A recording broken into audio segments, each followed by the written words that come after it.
Christian ମାନେ କାହିଁକି ରାକ୍ଷୀ ବାନ୍ଧନ୍ତି ନାହିଁ? ଏହି ପ୍ରଶ୍ନ କୌଣସି ଧର୍ମ କିମ୍ବା ବ୍ୟକ୍ତିଙ୍କୁ ଅପମାନ କରୁନାହିଁ। ଏହି ରାକ୍ଷୀ ବାନ୍ଧିବା ଏକ ସଂସ୍କୃତି ଓ ଧାର୍ମିକ ପର୍ବ ଅଟେ।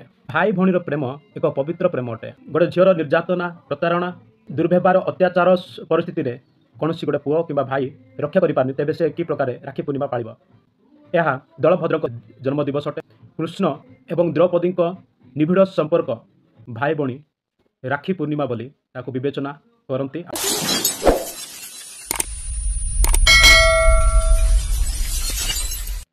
ପ୍ରେଜ୍ ଲର୍ଡ, ନମସ୍କାର। ଆପଣ ଦେଖୁଛନ୍ତି ଏବେ ମୋ ବ୍ଲଗର ୟୁଟ୍ୟୁବ୍ ଚ୍ୟାନେଲ୍। ମୁଁ ଆଫସଲାମ ଛୋଟ ଛୋଟ ଜାଗାଗୁଡ଼ିକ ବ୍ଲଗିଂ କରିବା ସହିତ ବାଇବେଲ ଭିତ୍ତିକ ସାବଧାନ ସତର୍କତା ସୂଚନା ଦେବା ଆଉ ବାର୍ତ୍ତାଗୁଡ଼ିକ ଜଣାଇବା ମୋର କର୍ତ୍ତବ୍ୟ। ଆଜିର ଟପିକ୍ ହେଲା ଖ୍ରୀଷ୍ଟିଆନ ମାନେ କାହିଁକି ରାକ୍ଷୀ ବାନ୍ଧନ୍ତି ନାହିଁ ଆଉ ରାକ୍ଷୀ ବାନ୍ଧିବା ଅନୁଚିତ କାହିଁକି, ବାଇବେଲ କାହିଁକି ମନା କରେ? ଏହି ପ୍ରଶ୍ନ କୌଣସି ଧର୍ମ କିମ୍ବା ବ୍ୟକ୍ତିଙ୍କୁ ଅପମାନ କରୁନାହିଁ, କିନ୍ତୁ ମୁଁ ଏହା କହିବାକୁ ଚାହିଁବି, ଖ୍ରୀଷ୍ଟ ବିଶ୍ୱାସୀ ଲୋକ କେବଳ ତାହା ମାନନ୍ତି ଯାହା ପବିତ୍ର ବାଇବେଲ ଶିକ୍ଷା ଦିଏ। ଶାସ୍ତ୍ରରେ ଯଦି ପଢ଼ିବା ରୋମିଓ 12:2ରେ, ତୁମ୍ଭେମାନେ ଏହି ବର୍ତ୍ତମାନ ଯୁଗର ଅନୁରୂପୀ ହୁଅ ନାହିଁ, କିନ୍ତୁ ଯେପରି ତୁମ୍ଭେମାନେ ଈଶ୍ୱରଙ୍କ ଇଚ୍ଛା କ'ଣ, ଅର୍ଥାତ୍ ଉତ୍ତମ, ସୁଗ୍ରାହ୍ୟ ଓ ସିଦ୍ଧ ବିଷୟ କ'ଣ, ଏହା ପରୀକ୍ଷା କରି ଜାଣିପାର, ଏଥି ନିମନ୍ତେ ଆପଣ ଆପଣ ମନର ନୂତନୀକରଣ ଦ୍ୱାରା ପରିବର୍ତ୍ତିତ ହୁଅ। ଏଠି ଆପଣ ସ୍ପଷ୍ଟ ଭାବରେ ବୁଝି ସାରିଛନ୍ତି ବର୍ତ୍ତମାନ ଯୁଗ, ବର୍ତ୍ତମାନରେ ଯେଉଁ ସଂସ୍କୃତି ଗୁଡ଼ିକ ଚାଲିଛି, ଯେଉଁ ବିଧି ଗୁଡ଼ିକ ଚାଲିଛି, ମନୁଷ୍ୟ ଯାହା ପର୍ବ ଆକାରରେ ପାଳନ କରୁଛି, ସେଥିରୁ ନିବୃତ୍ତ ହୁଅ ବୋଲି ବାଇବେଲ ଆମକୁ ଶିକ୍ଷା ଦିଏ। ଆଉ ଏଠି ସ୍ପଷ୍ଟରେ କୁହେ ଯେ ପରମେଶ୍ୱର କ'ଣ ଚାହାନ୍ତି ଆଉ ତାଙ୍କର ଇଚ୍ଛା କ'ଣ, ସେସବୁ ପରୀକ୍ଷା କରି ଜାଣିବା ଆବଶ୍ୟକ ଅଟେ। ଉତ୍ତମ, ସୁଗ୍ରାହ୍ୟ ଏବଂ ସିଦ୍ଧ ବିଷୟ ଗୁଡ଼ିକୁ ପରୀକ୍ଷା କରି ତାକୁ ବ୍ୟବହାର କରିବା ଏବଂ ଆଚରଣ ବିଧିରେ ଚାଳିତ ହେବା ବିଷୟ ବାଇବେଲ ଆମକୁ ଶିକ୍ଷା ଦିଏ। ଏହି ରାକ୍ଷୀ ବାନ୍ଧିବା ଏକ ସଂସ୍କୃତି ଓ ଧାର୍ମିକ ପର୍ବ ଅଟେ, କିନ୍ତୁ ଆମ ଖ୍ରୀଷ୍ଟ ବିଶ୍ୱାସୀମାନେ ଏହା ଜାଣନ୍ତି ଯେ ପ୍ରକୃତ ରାକ୍ଷୀ କୌଣସି ମନୁଷ୍ୟ କିମ୍ବା କୌଣସି ସୂତା କିମ୍ବା ଦଉଡ଼ି ରକ୍ଷା କରିପାରେ ନାହିଁ, ବରଂ ପ୍ରକୃତ ରକ୍ଷା କେବଳ ପରମେଶ୍ୱର ହିଁ କରିପାରନ୍ତି। ଯେମିତି ଜଣେ ଆଜ୍ଞା ପାଳନକାରୀ ସନ୍ତାନ ନିଜର ପିତାଙ୍କ ଅନୁମତି ବିନା କୌଣସି କାମ କରିପାରେ ନାହିଁ, ସେମିତି ଜଣେ ପ୍ରକୃତ ଖ୍ରୀଷ୍ଟିଆନ ବିଶ୍ୱାସୀ ପରମେଶ୍ୱରଙ୍କର ଅନୁମତି ବିନା ତାହାଙ୍କ ପ୍ରତିଜ୍ଞା ବା ଆଜ୍ଞା ବିହୁନେ କୌଣସି ସଂସ୍କୃତି କିମ୍ବା ବିଧିଗୁଡ଼ିକରେ ସାମିଲ ହୁଅନ୍ତି ନାହିଁ। ଏଥିପାଇଁ ଖ୍ରୀଷ୍ଟିଆନ ରାକ୍ଷୀ ପାଳନ୍ତି ନାହିଁ। କାହିଁକି ନା ଖ୍ରୀଷ୍ଟିଆନ ଲୋକମାନଙ୍କୁ ରକ୍ଷା କରିବା ସୂତ୍ର କୌଣସି ସୂତା କିମ୍ବା ଦଉଡ଼ି ନୁହେଁ, ବରଂ ପ୍ରଭୁ ଯୀଶୁଖ୍ରୀଷ୍ଟ, ଯିଏ ସବୁ ଜାତି ଭାଷାଭାଷୀମାନଙ୍କ ପାଇଁ କ୍ଲେଶ ସହ୍ୟ କରି ମୃତ୍ୟୁବରଣ କଲେ ଏବଂ ପୁନରୁତ୍ଥାନ ବା ପୁନର୍ଜୀବିତ ହେଲେ, ସେ ହିଁ ରକ୍ଷା କରିପାରନ୍ତି। କାରଣ ପ୍ରିୟ ଦର୍ଶକ ବନ୍ଧୁ, ଆପଣମାନେ ଜାଣନ୍ତି ବାଇବେଲ ଆମକୁ କୁହେ ଭାଇ ଭଉଣୀର ପ୍ରେମ ଏକ ପବିତ୍ର ପ୍ରେମ ଅଟେ। ସେଥିରେ କୌଣସି କଳଙ୍କ ବ୍ୟବହାର ନଥାଏ, ଏକ ସ୍ୱଚ୍ଛ ନିରାଟ ଭଲ ପାଇବା ଥାଏ। ଏହି ସମ୍ପର୍କ, ଭାଇ ଭଉଣୀର ସମ୍ପର୍କ ହେଲା ଅତି ପବିତ୍ର ଅଟେ। ତାହା ବାସ୍ତବରେ ବାଇବେଲ ପ୍ରକାଶ କରେ। ଯଦି ଆପଣ ପଢ଼ିବେ 1 ତିମୋଥୀ 5:2ରେ, ବୃଦ୍ଧା ସ୍ତ୍ରୀମାନଙ୍କୁ ମାତୃତୁଲ୍ୟ ଓ ଯୁବତୀମାନଙ୍କୁ ପବିତ୍ର ଭାବରେ ଭଗ୍ନୀତୁଲ୍ୟ ଜ୍ଞାତ କରି ସେହି ପ୍ରକାର କର। ଏଠି ବାଇବେଲ ଆମକୁ ସ୍ପଷ୍ଟରେ ଶିକ୍ଷା ଦିଏ, ପବିତ୍ର ତୁଲ୍ୟ ଏକ ଭଗ୍ନୀ ଯୁବତୀମାନଙ୍କୁ, କୌଣସି ଝିଅ, କୌଣସି ଭଉଣୀକୁ ଏକ ପବିତ୍ର ତୁଲ୍ୟ ଭଗ୍ନୀ ରୂପେ ଜ୍ଞାତ କର ବୋଲିକି ବାଇବେଲ ଆମକୁ କୁହେ। ତା ଅର୍ଥ ଭାଇ ଭଉଣୀର ଭଲ ପାଇବା ହେଉଛି ପବିତ୍ର, ସ୍ୱଚ୍ଛ। ଏଠି ଲେଖା ଅଛି ଯୁବତୀମାନଙ୍କୁ, ତାହା ନୁହଁ ଯେ ପରିବାରରେ ଥିବା କୌଣସି ଜଣେ ଭଉଣୀ କିମ୍ବା ଦିଦି, ସେହି ବିଷୟ ଲେଖାଯାଏ ନାହିଁ। ସମସ୍ତ ଯୁବତୀମାନେ, ଯିଏକି ପଡ଼ୋଶୀ ଦେଶ ଅଞ୍ଚଳ ଗୁଡ଼ିକରେ ଯିଏ ବି ଯୁବତୀମାନେ ଅଛନ୍ତି, ସେମାନଙ୍କ ବିଷୟ ଲେଖାଯାଇଅଛି। ସେମାନଙ୍କୁ ପବିତ୍ର ତୁଲ୍ୟ ବ୍ୟବହାର କର, ତାହା ହେଲା ଆପଣଙ୍କର କର୍ତ୍ତବ୍ୟ। ଆଉ ପ୍ରିୟମର ଦର୍ଶକ ବନ୍ଧୁ, ଆପଣମାନଙ୍କୁ ଏକ ଲଜିକାଲି ପ୍ରାକ୍ଟିକାଲି କଥା କହିବାକୁ ଚାହିଁବି, ତାହା ଆପଣ ଧ୍ୟାନର ସହିତ ଶୁଣନ୍ତୁ ଆଉ ବୁଝନ୍ତୁ। ଯେତେବେଳେ ଜଣେ ଭଉଣୀ ଆପଣଙ୍କୁ ରାକ୍ଷୀ ବାନ୍ଧି ଦିଏ, ତାହେଲେ ତ ସେହି ରାକ୍ଷୀ ଆର ବର୍ଷ ପର୍ଯ୍ୟନ୍ତ ମଧ୍ୟ ରହିବା ଦରକାର, ଯାହାଫଳରେ ସେହି ପୁରୁଣା ରାକ୍ଷୀକୁ କାଢ଼ି ଦେଇ ନୂଆ ରାକ୍ଷୀ ବାନ୍ଧିଦେବ। ତାହା ହିଁ ପ୍ରକୃତ ରାକ୍ଷୀ ପୂର୍ଣ୍ଣିମାର ଅର୍ଥକୁ ବୁଝାଏ। ସେହି ରାକ୍ଷୀ କ'ଣ 2-3 ଦିନର ରାକ୍ଷୀ କି, ଯେ 2-3 ଦିନ ଭିତରେ ହାତରୁ କାଢ଼ି ହେଇଯାଇଥିବ, ହାତରୁ ଖସି ଯାଇଥିବ, କୌଣସି କାମରେ ତାହା ଛିଣ୍ଡି ଯାଇଥିବ? ଏହା କୌଣସି ଭଲ ପାଇବାର ପ୍ରତୀକ ନୁହେଁ। ଯଦି ଭଲ ପାଇବାର ପ୍ରତୀକ ଆପଣ ଜାଣନ୍ତି, ତେବେ ଆପଣ ବହୁତ ଯତ୍ନବାନ ସହିତ ସେ ଚିହ୍ନଟିକୁ ସୁରକ୍ଷା ଦେବାକୁ ଚେଷ୍ଟା କରିବେ ଏବଂ ଆପଣଙ୍କର ଭଉଣୀକୁ ସୁରକ୍ଷା ଦେବାକୁ ଚେଷ୍ଟା କରିବେ। ଯଦି ସେହି ରାକ୍ଷୀକୁ ଆପଣ ଆଜି ବାନ୍ଧି ଦେଇକି କାଲିକି ନୁହଁ ତ ପରଦିନ ଅନ୍ୟ କୌଣସି ଏକ ଦିନ ଛିଣ୍ଡିଯାଏ, ତେବେ ତାହା କିପରି ଆପଣ ରାକ୍ଷୀ ବୋଲିକି ମନେ କରିବେ? ତାହା କିପରି ଆପଣ ରାକ୍ଷୀ ଭାବୁଛନ୍ତି? ଏମିତି ପ୍ରକାର ରାକ୍ଷୀ ଗୁଡ଼ିକ କୌଣସି ଅର୍ଥ ନାହିଁ।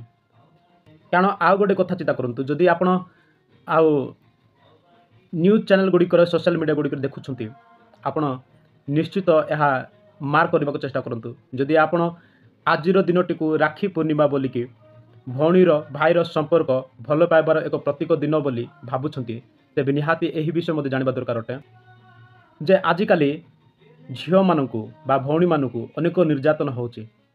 ସେତେବେଳେ ସେହି ଭାଇମାନେ କେଉଁଠି ଲୁଚିକି ରହୁଛନ୍ତି, କେଉଁଠିକି ଯାଇକି ରହୁଛନ୍ତି? ସେତେବେଳେ କାହିଁ ରକ୍ଷା କରିବାକୁ ଆସୁନାହାନ୍ତି ତ? ସେତେବେଳେ କୁଆଡ଼େ ଯାଉଛନ୍ତି ଯେ ଜଣେ ଭାଇର କର୍ତ୍ତବ୍ୟ ଭଉଣୀକୁ ରକ୍ଷା କରିବା, ସୁରକ୍ଷା ଦେବା। ସେତେବେଳେ ଭାଇର ସମ୍ପର୍କ ହଜିଯାଉଛି। ଏହା କି ପ୍ରକାର ଗୋଟେ ରାକ୍ଷୀର ବନ୍ଧନ ଅଟେ ଏବଂ ଏହା କି ପ୍ରକାର ଗୋଟେ ଭାଇ ଭଉଣୀର ଭଲ ପାଇବା ଅଟେ? ଆଜିକାଲିକା ଆପଣମାନେ ଦେଖିପାରୁଛନ୍ତି ଅନେକ ଝିଅମାନେ ନିର୍ଯାତନା ହେଉଛନ୍ତି। କେଉଁ ବଣରେ ଆଉ କେଉଁ ଅଫିସରେ, ଯେକୌଣସି ସ୍ଥାନରେ, ଗାଁ ଗହଳି ଗୁଡ଼ିକରେ ନାରୀ ନିର୍ଯାତନା, ଭଉଣୀମାନେ ଅତ୍ୟାଚାର, ଏତେ ସବୁ ଦୁଷ୍କର୍ମ ସହି ସେମାନେ ମୃତ୍ୟୁବରଣ କରୁଛନ୍ତି। ଏତେ କଷ୍ଟ ଗୁଡ଼ିକ ତାଙ୍କର ଚାରିପଟେ ଘେରି ରହିଛି। ତେବେ ସେହି ପରିସ୍ଥିତିରେ ରାକ୍ଷୀ ବନ୍ଧା ହୋଇଥିବା ଜଣେ ଭାଇ କେଉଁଠି ଲୁଚିକି ରହୁଛି? ଏହା ପ୍ରଶ୍ନ କରିବା ଆବଶ୍ୟକ ଅଟେ। ଏଠି ଉଭୟକୁ ମୁଁ କହିବାକୁ ଚାହିଁବି, ଭଉଣୀ ଏବଂ ଭାଇମାନଙ୍କୁ, ଯଦି ଭଉଣୀ ତୁମେ ଜଣେ ଭାଇକୁ ରାକ୍ଷୀ ବାନ୍ଧୁଛ, ତେବେ ଆପଣଙ୍କର ଗୁଣ, ବ୍ୟବହାର, ଚରିତ୍ରରେ ଜଣେ ସମ୍ପୂର୍ଣ୍ଣ ଅନ୍ତଃକରଣ ତାକୁ ଭଲ ପାଇ ଭାଇ ତୁଲ୍ୟ ବ୍ୟବହାର କରିବା ଆବଶ୍ୟକ ଅଟେ। ନା କି ଆପଣ ସେହି ରଙ୍ଗ ବିରଙ୍ଗର ଦଉଡ଼ି ବାନ୍ଧି ଦେଇ ରାକ୍ଷୀ ବୋଲି ମନେ କରିବେ। କାରଣ ଆପଣ ଏହି ଜଗତରେ ବର୍ତ୍ତମାନ ସମୟରେ ଆପଣ ସୁରକ୍ଷିତ ନାହାନ୍ତି। ଆପଣଙ୍କୁ କେହି ରକ୍ଷା କରିପାରନ୍ତି ନାହିଁ, ରକ୍ଷା କରି ମଧ୍ୟ ପାରିବେ ନାହିଁ। ଆପଣ ଯାହା ମନେ କରନ୍ତି ଜଣେ ଭାଇ ମୋତେ ରକ୍ଷା କରିବ, ଜଣେ ଭାଇ ମୁଁ ପାଇଲି, ତେବେ ଆପଣ ଭୁଲ ଅଟନ୍ତି। ନିଜେ ଚିନ୍ତା କରନ୍ତୁ। ଯଦି ଭାଇମାନଙ୍କୁ ମୁଁ କହିବି, ଆପଣଙ୍କୁ ଯଦି କୌଣସି ଭଉଣୀ ଆପଣଙ୍କ ହାତକୁ ଏକ ବିଶ୍ୱାସ ନେଇ, କର୍ତ୍ତବ୍ୟର ରୂପକୁ ନେଇ ଆପଣଙ୍କ ହାତକୁ ବାନ୍ଧି ଦିଏ, ତେବେ ସେ ଆପଣଙ୍କୁ କେତେ ବିଶ୍ୱାସ ଭରସା କରିବାକୁ ଚାହେଁ। ତେବେ ଆପଣ ସବୁ ପରିସ୍ଥିତିରେ ଦୁଃଖ ସୁଖ, ସବୁ ବିପଦ ସଙ୍କଟରୁ ସୁରକ୍ଷା ଦେବା ଆବଶ୍ୟକ ଅଟେ। ଆଉ ବୁଝନ୍ତୁ ନାହିଁ ଯେ ଜଣେ ଭଉଣୀ ଆପଣଙ୍କର ହାତକୁ ବାନ୍ଧି ଦେଇଛି, ତାର କର୍ତ୍ତବ୍ୟ କରିବି, ଆପଣ ଭୁଲ ଅଟନ୍ତି। ସମସ୍ତେ, ସବୁ ଝିଅମାନେ, ସବୁ ଭଉଣୀମାନେ ଆପଣଙ୍କର ନିଜ ଭଉଣୀ ଅଟନ୍ତି। ସେମାନଙ୍କର କର୍ତ୍ତବ୍ୟ କରିବା ଆବଶ୍ୟକ ଅଟେ। ଯିଏ ବି ହୁଅନ୍ତୁ ନା କାହିଁକି, କୌଣସି ପ୍ରତାରଣା ନିର୍ଯାତନାରେ ପରିସ୍ଥିତିରେ ଥାଆନ୍ତି, ସେମାନଙ୍କୁ ଆପଣ ଯଥାସମ୍ଭବ ସେମାନଙ୍କୁ ସୁରକ୍ଷା ଦେବାର ନିଶ୍ଚୟ ଆବଶ୍ୟକ ଅଟେ। ଏହା ହେଉଛି ଜଣେ ଭାଇର କର୍ତ୍ତବ୍ୟ, ଜଣେ ଯୁବକର କର୍ତ୍ତବ୍ୟ, ଜଣେ ପୁଅର କର୍ତ୍ତବ୍ୟ ଅଟେ। ଗୋଟେ ଝିଅର ନିର୍ଯାତନା, ପ୍ରତାରଣା, ଦୁର୍ବ୍ୟବହାର, ଅତ୍ୟାଚାର ପରିସ୍ଥିତିରେ କୌଣସି ଗୋଟେ ପୁଅ କିମ୍ବା ଭାଇ ରକ୍ଷା କରିପାରୁନି, ତେବେ ସେ କି ପ୍ରକାରେ ରାକ୍ଷୀ ପୂର୍ଣ୍ଣିମା ପାଳିବ?